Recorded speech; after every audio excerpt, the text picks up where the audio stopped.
This video demonstrates how to place a family element in a project and view the properties for the element. All of the elements in a project are families. A family contains the graphic information, plan, elevation, section, and 3D views used for an element. When you place a model family into a project, the family displays in all views of the model. Revit includes a library of content from which you select families and load them into your project. Usually, you can replace a family with a different family by using the type selector on the Properties palette. The families also contain non-graphic information in the properties of the element.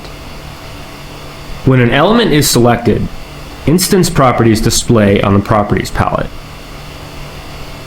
Instance properties contain information related to that specific instance of the element in the model. The type properties of a family are applied to all of the elements of the same type in the model.